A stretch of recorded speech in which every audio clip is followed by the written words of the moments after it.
I call this the dual relationship between,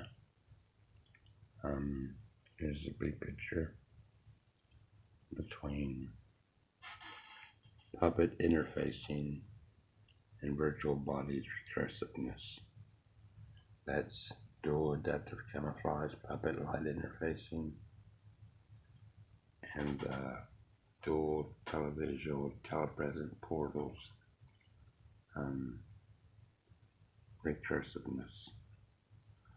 I'll explain this and also read the description where you can find out more about what I'm talking about.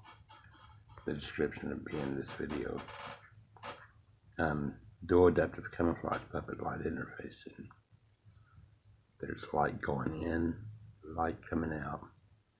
It's a puppet interface within the body of the shell of the suit. This is an invisibility suit, nothing for a puppet light interfacing, dual adaptive camouflage invisibility suit. It's adaptable to itself.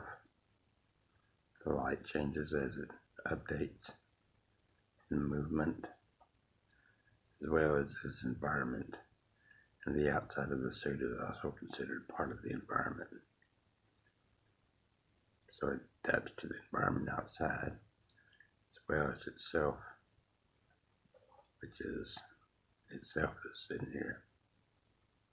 And this could be seen as the virtual body of the person inside the suit.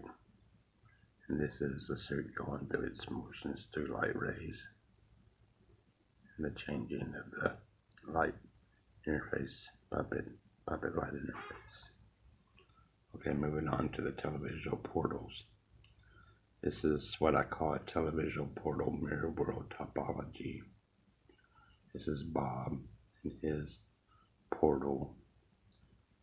And one thing to note is that the backdrop environment behind the portal, the televisual portal, telepresent portal, moves with the opening of the door to the portals, so they wouldn't match up. And I tried to make that as faithful as I can to how they will be. This too, they don't line up because they move with the opening of the doors to the portals. This is Bob. This is the plank gangway or whatever to the holodeck. That's her environment over here. This is Alice. This is a gangplank or gangway, whatever, to his holodeck world. And that's this environment out here. The televisual portal mirror world topology is a recursion. First, it starts with the cloaked interface, only light. Actually, it starts with the outer realities are considered a holodeck of both light and matter. But the cloaked interface is only light. Then it feeds into each other's primary holodeck of light and matter, the person, the occupant, and the backdrop environment itself.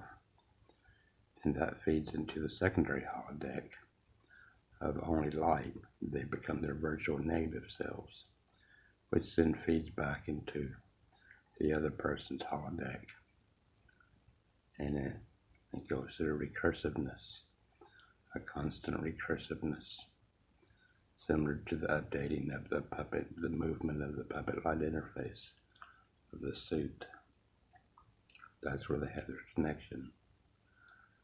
The constant updating, the recursiveness.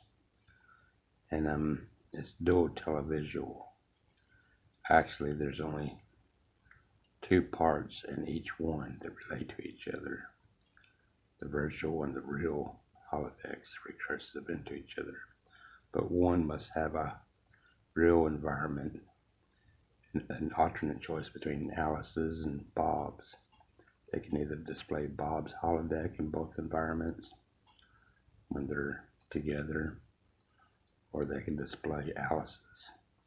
So one is going to be connected to the outside world, while there's a constant recursion from positive, negative to positive to negative to positive to negative holodecks which I refer to as mirror worlds, positive and negative mirror worlds, because it takes the real form, flips it into a negative, transmits it where it becomes positive.